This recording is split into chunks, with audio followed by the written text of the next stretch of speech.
बच्चों, नैरेशन यानी direct and indirect speech में हम लोगों ने जनरल रूल्स देखा। 3 प्रकार के हैं: change of words, change of persons और change of tense. Special rules में हम लोगों ने असर्टिव सेंटेंसेस का रूल देखा।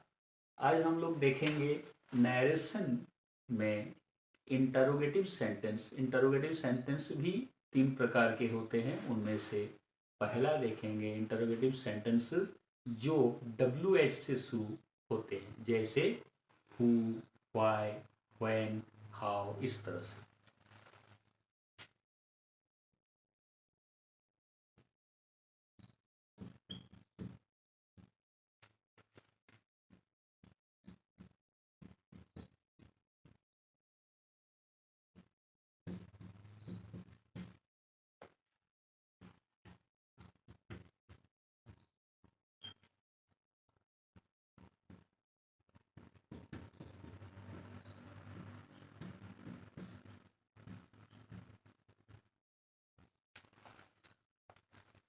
आज हम लोग देखेंगे narration interrogative sentence. Interrogative sentence का अर्थ होता है क्वेश्चन, सवाल। जब कोई क्वेश्चन पूछा जाता है, इंटरोगेट शब्द का अर्थ ही होता है इंक्वायर, यानी कि आस्क, प्रश्न करना, पूछना। सबसे पहले आप क्या करेंगे? सेड या सेड टू रहे के स्थान पर आस्क्ड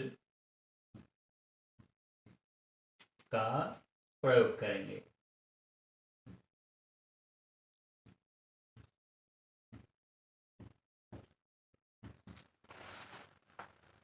सेड रहे या सेड के साथ टू जुड़ा रहे, उसके स्थान पर आस्क्ड का प्रयोग करेंगे। Comma, inverted comma, comma inverted comma के बदले में कुछ लिखने की जरूरत नहीं है।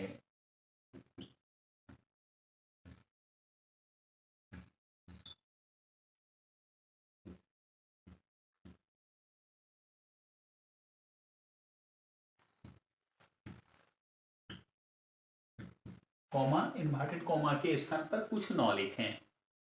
और तीसरा है वाक्य के स्थान, वाक्य के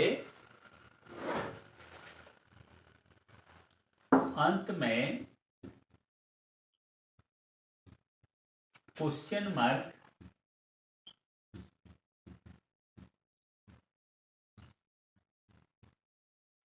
के स्थान पर फुल स्टॉप जोड़ें।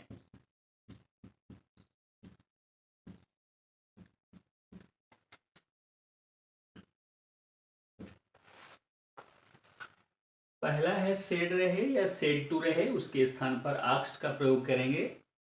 फिर कॉमा, इन्वर्टेड कॉमा के स्थान पर कुछ लिखने की जरूरत नहीं है, कुछ ना लिखें।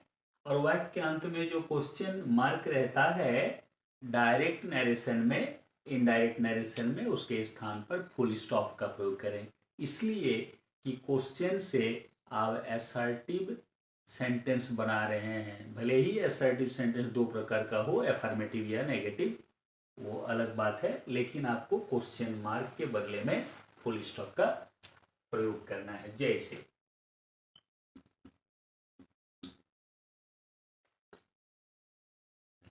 सी said to me what are you writing now.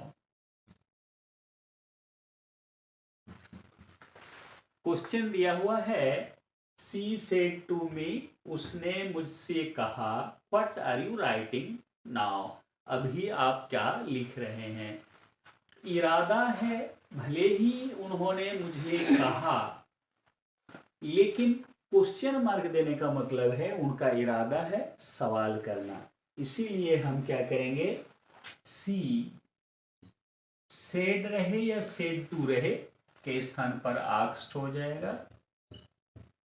Me comma inverted comma के बदले में कुछ जोड़ने की जरूरत नहीं है। व्हाट,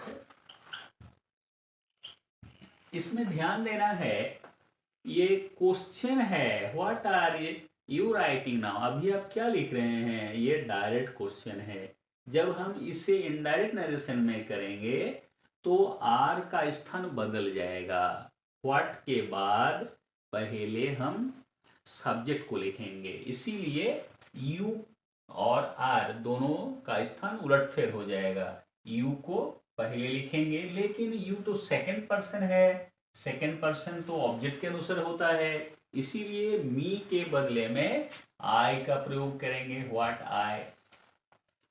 आई के अनुसार होना चाहिए एम, लेकिन सेड पास्ट टेंस है इसलिए आस्क्ड हुआ, तो इसमें आर के बदले में वेयर नहीं लिखेंगे।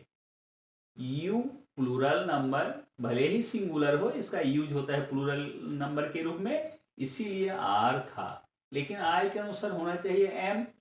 एम का पास्ट टेंस वाज होगा। व्हाट आई वाज राइटिंग, और नाउ के बदले में देन लिखेंगे। इस तरह से दिया गया क्वेश्चन था, she said to me what are you writing now. इसका आंसर हो गया, she asked me what I was writing then.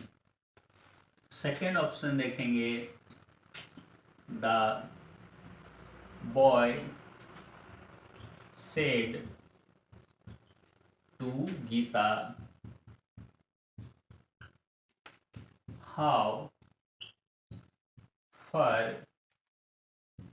is the market from here। लड़के ने गीता से कहा, how far is the market, market कितना दूर है, फ्रॉम हियर यहां से। इसमें नियम क्या है, द बॉय लिखेंगे,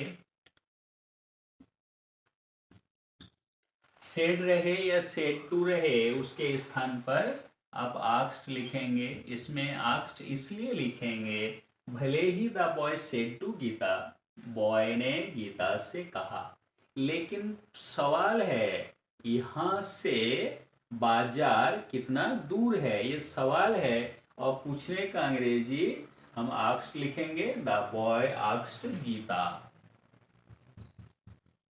कॉमा इन्वर्टेड कॉमा के स्थान पर कुछ लिखने की जरूरत नहीं है, इसलिए हाउ फार।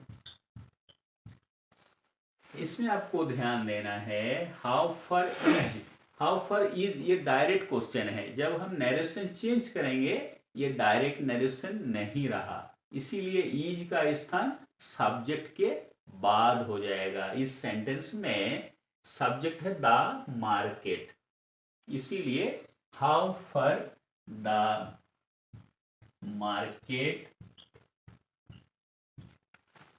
यहां सेड पास्ट टेंस है, इसीलिए इज का पास्ट टेंस, चूंकि ये मार्केट सिंगुलर है इसीलिए इज का पास्ट टेंस वाज करेंगे। How far the market was from here के बदले में क्या होता है, देयर। आंसर हुआ, क्वेश्चन था the boy said to Geeta, boy ने गीता से कहा था how far is the market from here. Answer हुआ, the boy asked Geeta how far the market was from there. ये कैसे हुआ, तो सेड है, सेड टू के बदले में आस्क्ड हुआ गीता, कॉमा इन्वर्टेड कॉमा के बदले में कुछ लिखने की जरूरत नहीं है। जब भी क्वेश्चन शुरू होता है WH से, हाउ फॉर, डायरेक्ट क्वेश्चन में हाउ फॉर इज था, लेकिन ये इनडायरेक्ट क्वेश्चन में क्या होता है, सब्जेक्ट के बाद ऑब्जेक्ट, यानी कि ऑब्जेक्ट से पहले सब्जेक्ट और ऑब्जेक्ट के बीच में हेल्पिंग वर्ब जोड़ा जाता है। तो वाज फ्रॉम देयर। एक एग्जांपल और देखेंगे, the man said, comma inverted comma, my son when will your school reopen? आदमी ने कहा, मेरे बेटे, यानी आदमी ने अपने बेटे से कहा, पूछा, when will your school reopen? तुम्हारा विद्यालय कब दोबारा खुलेगा।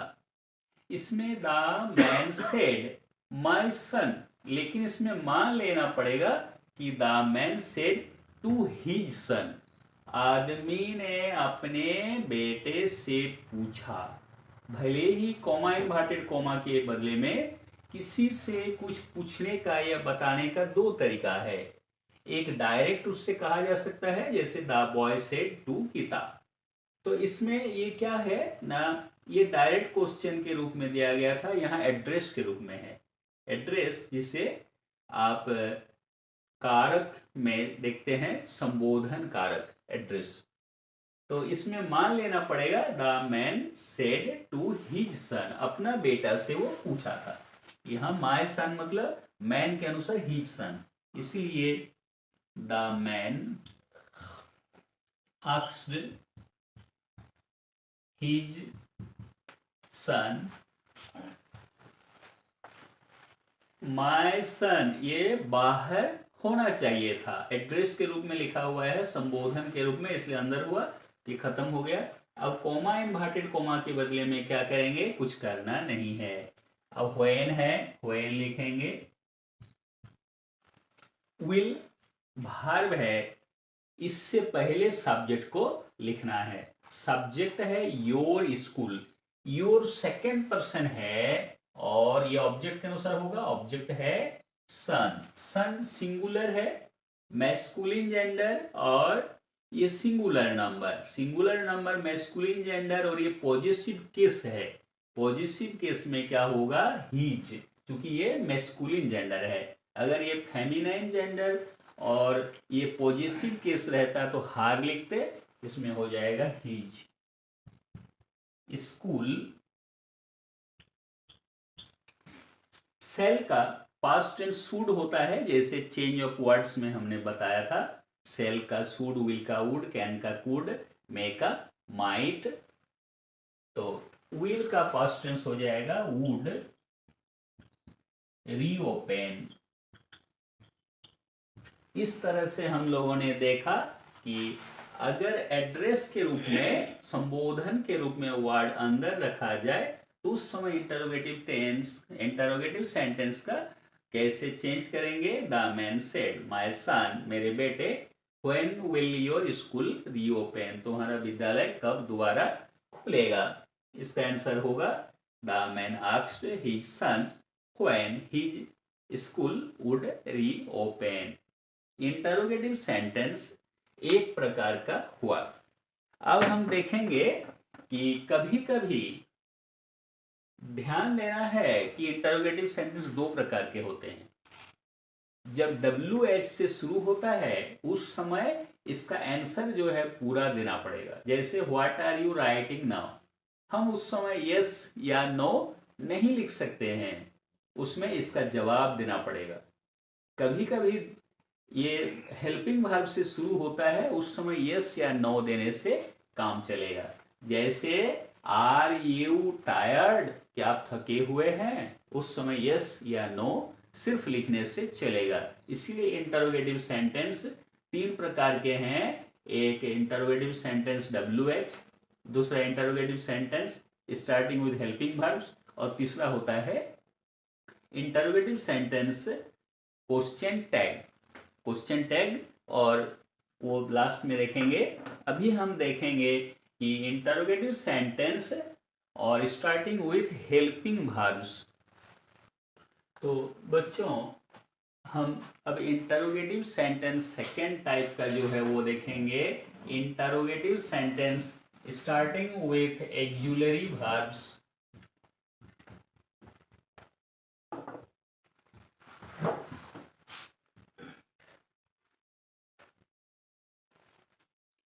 एक्जुलरी वर्ब जानते हैं, ये एक्जुलरी वर्ब जो है होते हैं दो प्रकार के होते हैं। एक लेक्सेटिव एक्जुलरी वर्ब्स और एक मॉडल होते हैं। लेक्सेटिव इन और एक मॉडल, जैसे shall, should, will, would, can, could, may, might, ought to, need, dare, must, ये होता है मॉडल में। और जो लेक्सिकॉन एक्जुलरी वर्ब वो क्या होता है, जैसे is, am, are, was, were, do, does, did, इस तरह का लेक्सिकल एक्जुलरी वर्ब। तो आज हम देखेंगे interrogative sentence starting with auxiliary verbs. इसका क्या करना है, सबसे पहले तो आप स्पेशल रूल में क्या करेंगे, सेड रहे या सेड टू रहे के स्थान पर आस्क्ड का प्रयोग करें।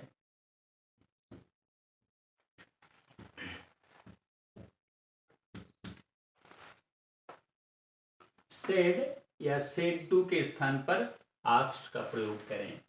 सेकंड में कॉमा, इन्वर्टेड कॉमा के स्थान पर इफ या व्हेदर का प्रयोग करें।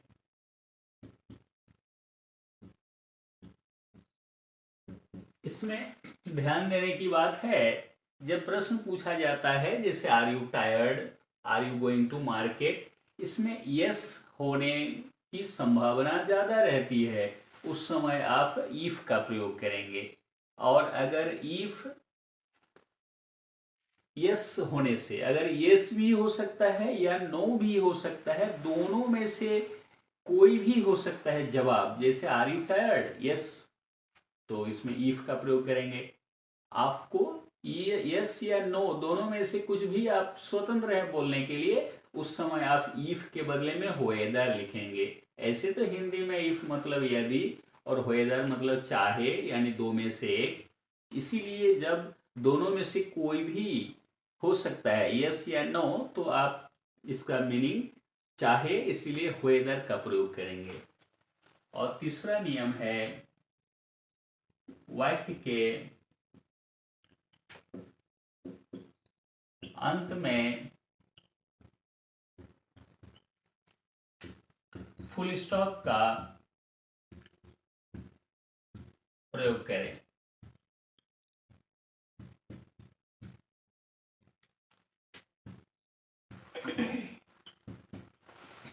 पहला क्या करेंगे, सेड रहे या सेड टू के स्थान पर आस्क्ड का प्रयोग करें। कॉमा, इन्वर्टेड कॉमा के स्थान पर इफ या व्हेदर का प्रयोग करें। और वाक्य के अंत में फुल स्टॉप का प्रयोग करें। अब एग्जाम्पल देखेंगे। The boy said, comma, inverted comma, mother is my breakfast ready। लड़के ने कहा, द बॉय सेड, मदर, माँ, इज माई ब्रेकफास्ट रेडी, क्या मेरा नाश्ता तैयार है। इसमें एक्चुअली होना चाहिए the boy said to his mother, लड़के ने अपनी माँ से कहा, लेकिन ये एड्रेस के रूप में लिखने के लिए हिज को यहाँ ओमिट कर दिया गया है, हटा दिया गया है, और कॉमा, इन्वर्टेड कॉमा के बदले में मादर लिखा गया है, इसलिए कि लड़का कहेगा मेरी माँ, या ये ऐसा नहीं कहा जाता माँ, इसीलिए मादर। इज माय ब्रेकफास्ट रेडी, क्या मेरा नाश्ता तैयार है। इस समय हम क्या करेंगे, नियम के अनुसार the boy asked his mother. भले ही इसमें मादर, फादर, ब्रदर, फ्रेंड लिखा रहे, लेकिन सब्जेक्ट के अनुसार हम जो रिपोर्टिंग भाग का सब्जेक्ट है, रिपोर्टिंग भाग तो इसमें है द बॉय सेड, सेड है, उसका सब्जेक्ट बॉय है, तो boy masculine gender singular number है, इसीलिए the boy asked his mother. Comma inverted comma के बदले में यहाँ इफ या व्हेदर का प्रयोग करेंगे, इसलिए कि इसमें जो मूल प्रश्न है रिपोर्टेड स्पीच में, इज माय ब्रेकफास्ट रेडी, क्या मेरा नाश्ता तैयार है, इसका उत्तर सिर्फ यस या नो देने पर चलेगा। लेकिन जब एक्जुलरी वर्ब के बदले में अगर ये WH रहता, व्हाट इज योर नेम, तुम्हारा नाम क्या है, वहां यस या नो बोलने से नहीं चल रहा था, इसीलिए कोमा इन्वर्टेड कोमा के बदले में कुछ दिया नहीं गया था, इसमें आपको जोड़ना होगा इफ या वेदर। नियम क्या है, कोमा इन्वर्टेड कोमा के बाद अगर भार्ब है, एक्जुलरी भार्ब, उसे बाद में जोड़ेंगे, पहले सब्जेक्ट लिखेंगे, सब्जेक्ट है my breakfast, my first person है, फर्स्ट पर्सन किसके अनुसार होता है, सब्जेक्ट के अनुसार, सब्जेक्ट इसमें बॉय है, बॉय सिंगुलर नंबर है, इसीलिए हो जाएगा हीज ब्रेकफास्ट।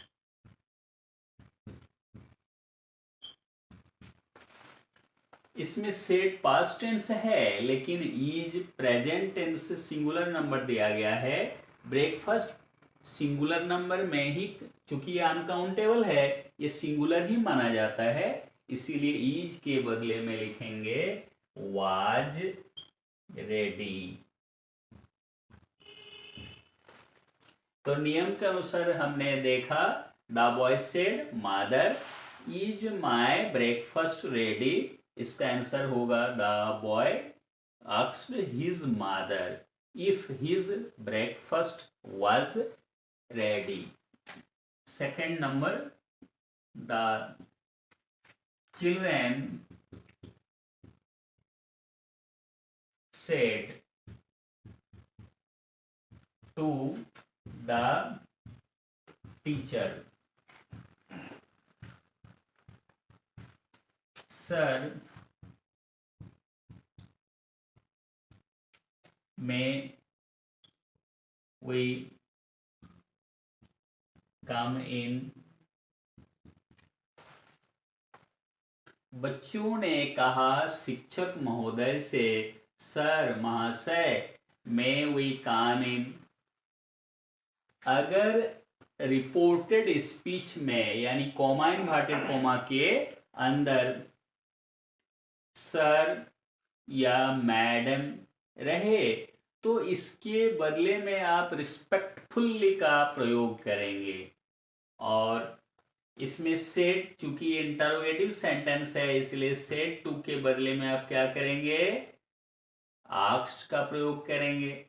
बच्चों ने कहा अपने शिक्षक महोदय से, सर महाशय, मैं वी कम इन, तो कॉमा इन्वर्टेड कॉमा के बदले में इफ का प्रयोग करेंगे, क्योंकि मे वी कम इन, क्या हम लोग अंदर आ सकते हैं। शिक्षक महोदय यस या नो दोनों में से कुछ बोलने के लिए स्वतंत्र हैं, इसलिए इफ या वेदर, अगर इफ यस या नो दोनों होने की संभावना है तो वेदर लिखेंगे, और अगर ज्यादा संभावना है यस होने की तो हम इफ जोड़ेंगे। इसीलिए याद रखना है, किसी भी नरेशन में रिपोर्टेड स्पीच के अंदर अगर सर या मैडम या योर हाइनेस जैसे शब्दों का प्रयोग किया जाए, ये एडिशनल, तो उसके बदले में आप जोड़ेंगे रिस्पेक्टफुल्ली।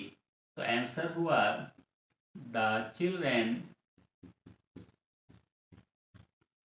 asked the teacher respectfully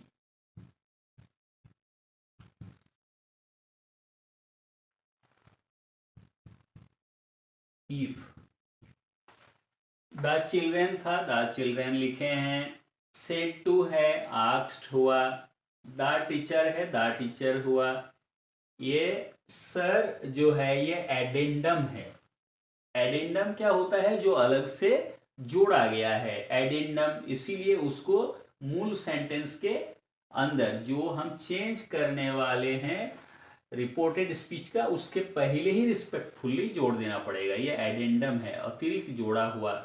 the children asked the teacher respectfully if, पहले मे का प्रयोग हम नहीं कर सकते हैं। नियम क्या है? मे हेल्पिंग भार्ब या जो भी है भार्ब है वो बाद में, पहले सब्जेक्ट लिखा जाता है इनडायरेक्ट क्वेश्चन में, इसीलिए वी का प्रयोग करेंगे। लेकिन वी तो फर्स्ट पर्सन है और नियम है फर्स्ट पर्सन सब्जेक्ट के अनुसार, सेकंड पर्सन ऑब्जेक्ट के अनुसार और third person no change.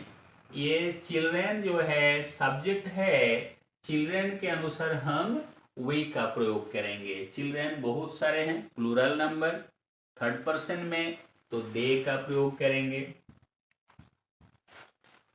Said past tense है, इसीलिए मे का पास्ट टेंस माइट लिखेंगे। और कम इन दो बार चेंज नहीं करना है। जब आपने मे का प्रयोग किया माइट में तो फिर काम का कैम नहीं करना है। Might come in.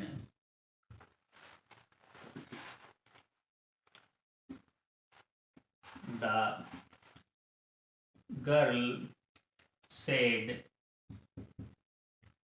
To her father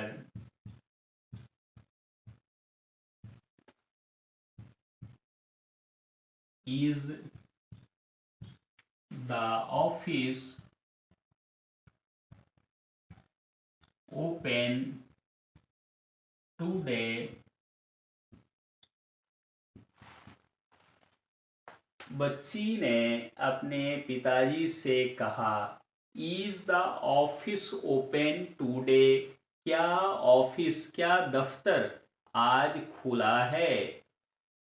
ये है कॉमा इन्वर्टेड कॉमा के भीतर रिपोर्टेड स्पीच और कॉमा इन्वर्टेड कॉमा के बाहर रिपोर्टिंग भार्ब।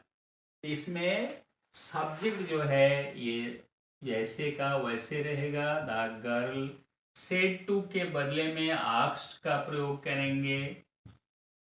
हर फादर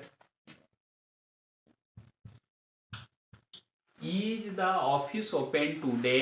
क्या आज ऑफिस खुला है? इसका उत्तर यस भी हो सकता है या नो भी हो सकता है। इसीलिए इसमें अलग से सेंटेंस कनेक्टर यानी लिंकिंग वर्ड इफ जोड़ना पड़ेगा। इफ या वेदर इफ। इज भार्ब है, इसीलिए इसे बाद में, पहले हम सब्जेक्ट को ढूंढेंगे। सब्जेक्ट क्या है? The office. तो इफ द ऑफिस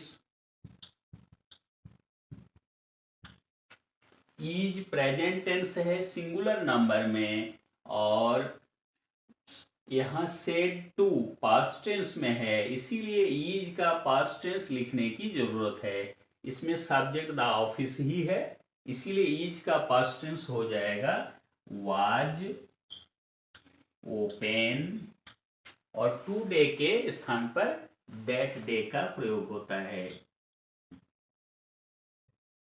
इस तरह से बच्चों नैरेशन चेंज मूल रूप से दो प्रकार के होते हैं, और एक है इसी का एक्सटेंशन रूप। Interrogative sentence starting with auxiliary verb का एक एक्सटेंशन रूप होता है क्वेश्चन टैग। तो मूल रूप से दो प्रकार के हुए। Interrogative sentence starting with WH, उसका नियम हमने देखा। अब है interrogative sentence starting with auxiliary verbs. इसमें आपको ध्यान देना है कि सेड रहे या सेड टू रहे उसके स्थान पर आक्स का प्रयोग करेंगे, और कॉमा इन्वर्टेड कॉमा के बदले में डब्ल्यू एच रहने से कुछ जोड़ना नहीं पड़ता था, इसमें इफ या वेदर जोड़ेंगे। क्यों जोड़ेंगे? क्योंकि ये जो क्वेश्चन है, इज माई ब्रेकफास्ट रेडी, क्या मेरा नाश्ता तैयार है, इसका उत्तर यस या no, short brief short answer दिया जा सकता है। इसीलिए इसमें अलग से इफ या वेदर जोड़ने की जरूरत है। जब यस, सिर्फ यस होने की संभावना ज्यादा है तो इफ जोड़ेंगे, लेकिन जो क्वेश्चन रिपोर्टेड स्पीच में पूछा गया है उसका आंसर यस नो दोनों में से कुछ भी हो सकता है, तो उस समय आप वेदर का प्रयोग करेंगे। मोटे तौर पर इतना याद रखेंगे कि कॉमा इन्वर्टेड कॉमा के बदले में हम इफ लिखेंगे और वाक्य के अंत में ये क्वेश्चन मार्क हट जाएगा और वो बदलकर फुल स्टॉप हो जाएगा। अब हम लोग अगला स्टेप देखेंगे, इम्पेरेटिव सेंटेंसेस। क्या नाम है नरेशन का? Third rule, imperative sentences.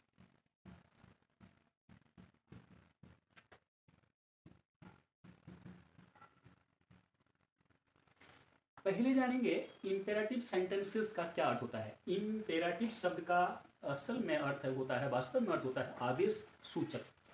तो इन वाक्यों के द्वारा ऑर्डर, रिक्वेस्ट, प्रोहिबिशन, एडवाइस या साजिशन व्यक्त किया जाता है। पहले बच्चों आपको याद रखना है, इंपेरेटिव सेंटेंसेस के द्वारा हम किन किन बातों को प्रकट करते हैं। पहले ऑर्डर, ऑर्डर ये दो प्रकार का ऑर्डर होता है, एक ऑर्डर और एक कमांड। ऑर्डर में ऐसा होता है कि हम कहना मान भी सकते हैं, नहीं भी मान सकते हैं, और कमांड सैनिकों में होता है, वो कहना मानना ही पड़ेगा। और यह है रिक्वेस्ट, जिससे आप डिग्री लेवल में जाएंगे इसका नाम हो जाएगा एंट्रिट या इम्प्लोर। और प्रोहिबिशन का दूसरा नाम है प्रिवेंशन यानी निषेध। और एडवाइस सलाह या साजिशन सुझाव। ये 5 प्रकार के 1 2 3 4 5 5 प्रकार के सेंटेंस को मिला करके हम इंपेरेटिव सेंटेंस कहते हैं। सबसे पहले जानेंगे कि किस तरह से हम इंपेरेटिव सेंटेंस का नरेशन चेंज करेंगे। इसके बाद एग्जाम्पल वाइज एक सीरियल नंबर 5 का हम देखेंगे। सबसे पहले अर्थ के अनुसार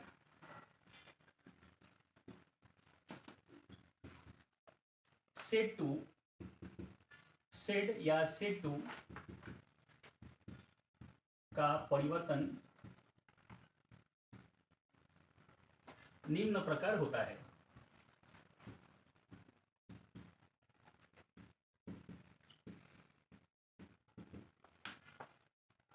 आदेश होने पर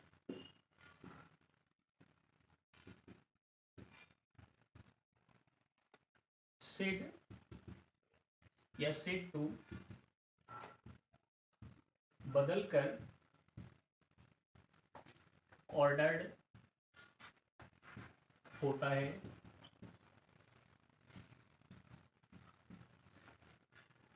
अनुरोध होने पर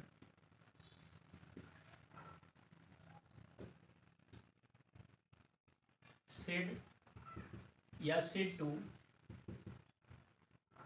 बदलकर रिक्वेस्टेड होता है।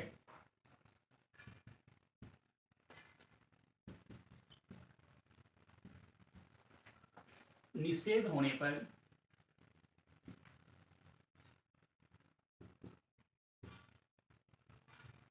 सेड टू या सेड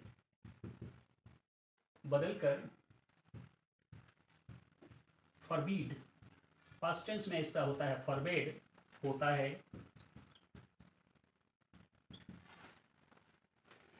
परामर्श होने पर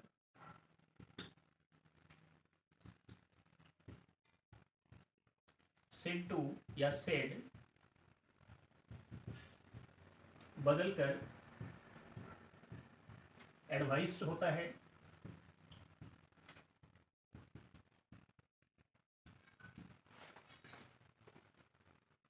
सुझाव होने पर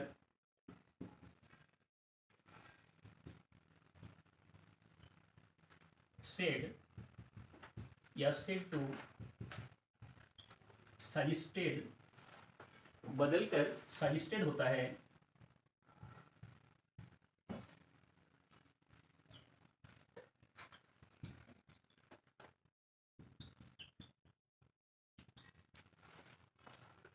कोमा, इन्वर्टेड कोमा के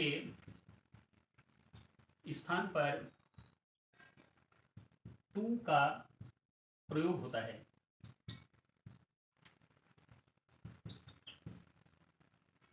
अब क्या करेंगे, सेड या सेड टू के बदले में अर्थ के अनुसार आदेश होने पर ऑर्डर्ड करेंगे, अनुरोध होने पर रिक्वेस्टेड करेंगे, निषेध होने से फॉरबेड लिखेंगे, परामर्श होने पर एडवाइस्ड लिखेंगे या सुझाव होने पर सजेस्टेड लिखेंगे।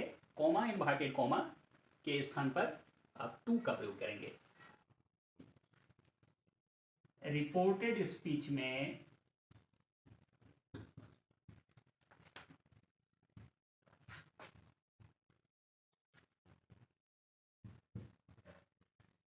सर या मैडम रहे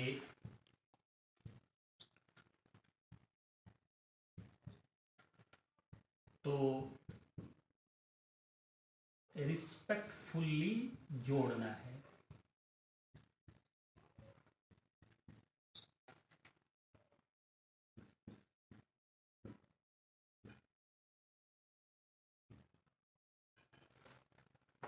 यदि रिपोर्टेड स्पीच में यानी इन्वर्टेड कॉमा के अंदर सर या मैडम रहे तो रिस्पेक्टफुल्ली जोड़ना है। यदि प्लीज या काइंडली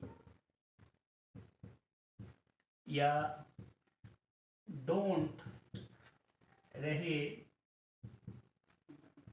तो वे हटाए जाएंगे।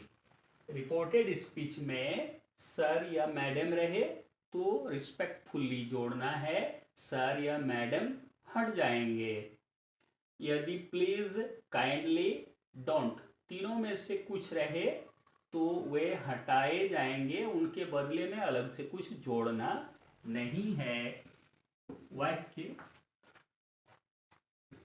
के अंत में फुल स्टॉप जोड़ना है।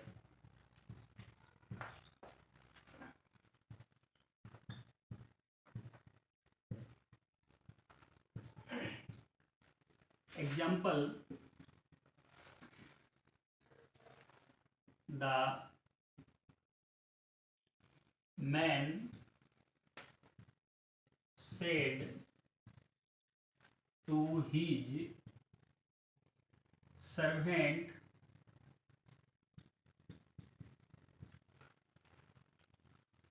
bring some water।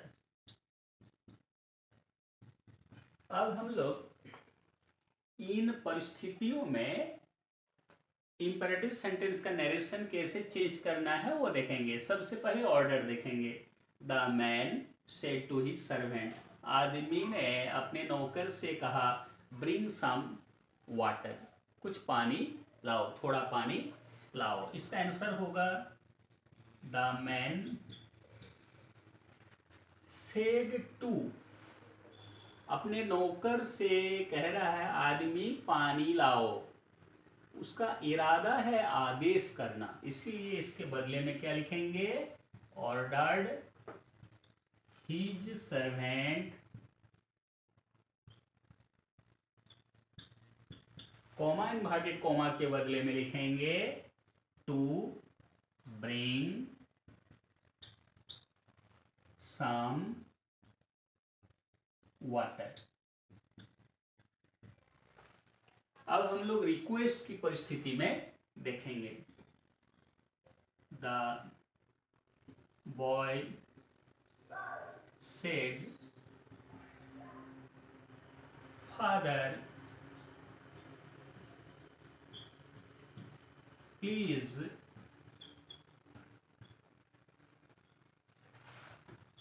Give me a pen.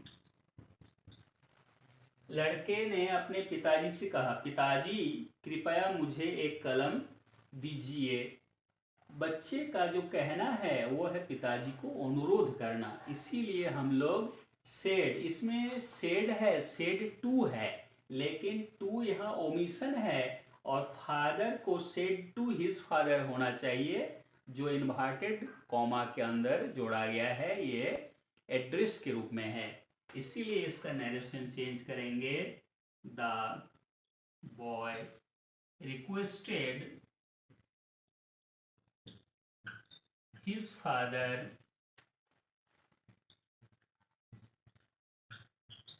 To give, यहाँ प्लीज गिव में, प्लीज के बदले में रिक्वेस्टेड आ गया। रिक्वेस्टेड जो है वो सेड टू के साथ ये शामिल हो गया। गिव मी, मी फर्स्ट पर्सन है, सिंगुलर नंबर सब्जेक्ट बॉय के अनुसार, इसीलिए ये पॉजिटिव केस है। पॉजिटिव केस में हिम होता है, फीमेल में हार होता है, मेल में हिम होगा। ए पेन। इंपेरेटिव सेंटेंस में हम लोगों ने देखा ऑर्डर और रिक्वेस्ट। अब देखेंगे प्रीवेंशन, यानी कि प्रोहिबिशन, निषेध, जब किसी को कुछ काम करने के लिए रोका जाता है, जैसे father said to his son, comma inverted comma, don't run in the sun. पिताजी ने अपने बेटे से कहा धूप में मत दौड़ना। पिताजी का कहना है कि बेटा धूप में न दौड़े, यानी उनको कहना है रोकना, इसीलिए यहाँ सेड टू के बदले में क्या लिखेंगे। इसमें दो तरह का नियम है, एक प्रिवेंटेड और एक होता है फॉरबिड। फॉरबिड आसान होता है, एक ही रूल में आता है। प्रिवेंटेड भी एक दिखा देंगे, जैसे father forbade his son, comma inverted comma हट जाता है, डोंट भी हट जाता है, कॉमा इन्वर्टेड कॉमा के बदले में टू होगा, और रन इन द सन। इसका अर्थ हुआ पिताजी ने अपने बेटे को धूप में दौड़ने से निषेध किया। निषेध करने का अंग्रेजी दो तरह से लिखा जाता है, एक प्रिवेंट या एक फॉरबिड। प्रिवेंट का पास्ट टेंस प्रिवेंटेड और फॉरबिड का पास्ट टेंस फॉरबेड। अगर हम प्रिवेंट शब्द जोड़ना चाहें तो नरेशन चेंज कैसे करेंगे, उस समय हो जाएगा फादर प्रिवेंटेड हिज सन। उस समय फॉरबिड या फॉरबेड के साथ प्रीपोजिशन के रूप में एप्रोप्रिएट प्रीपोजिशन में टू का प्रयोग होता है, लेकिन प्रिवेंटेड के साथ एप्रोप्रिएट प्रीपोजिशन में फ्रॉम होता है, इसलिए हिज सन फ्रॉम। और फ्रॉम जोड़ने से रान रान नहीं रहता है, ये जिरांड हो जाएगा। उस समय हम क्या करेंगे, रानिंग इन द सन। इस प्रकार से father said to his son don't run in the sun, इसका दो तरह से हम चेंज कर सकते हैं। Father forward his son to run in the sun, या father prevented his son from running in the sun. दोनों सेंटेंस सही है, सिर्फ अंतर यह है कि यहाँ फॉरबेड और यहाँ प्रिवेंट। फॉरबेड लगाने से, यूज करने से एप्रोप्रिएट प्रीपोजिशन में टू का प्रयोग होता है, और प्रिवेंट शब्द के साथ एप्रोप्रिएट प्रीपोजिशन में फ्रॉम होता है। अब हम लोग देखेंगे advice. The nurse said to me swallow this pill if you have a headache।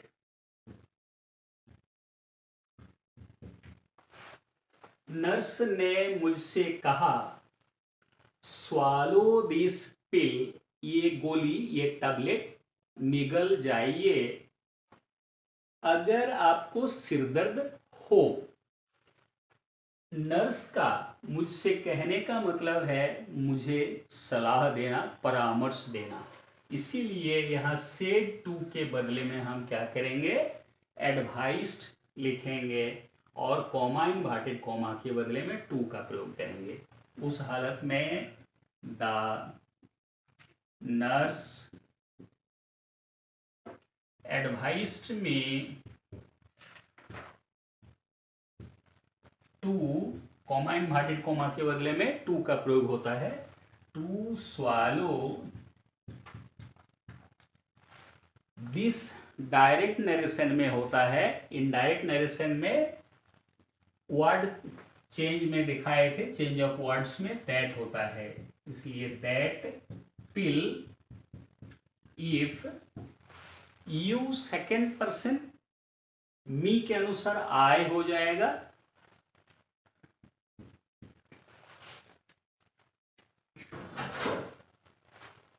यहां हैव है, हैव ये सेड पास्ट टेंस है, इसीलिए हैव का पास्ट टेंस हैड हो जाएगा, और ए हेडेक। इस तरह से चेंज हुआ नरेशन में। The nurse said to me, nurse ने मुझसे कहा था swallow this pill if you have a headache. The nurse advised me, जब हम एडवाइस नाउन में लिखेंगे ADVICE हो जाता है, भार्ब में ADVISE, उसका पास्ट टेंस में डी जोड़ा गया। The nurse advised me to swallow that pill if I had a headache. Imperative sentence में 5 प्रकार के होते हैं सेंटेंस। पहले हमने देखा ऑर्डर, फिर देखा रिक्वेस्ट, फिर प्रिवेंशन या प्रोहिबिशन, उसके बाद देखा एडवाइस, आप देखेंगे सजेशन, सुझाव। My friend said to me let us go out to pluck mangoes।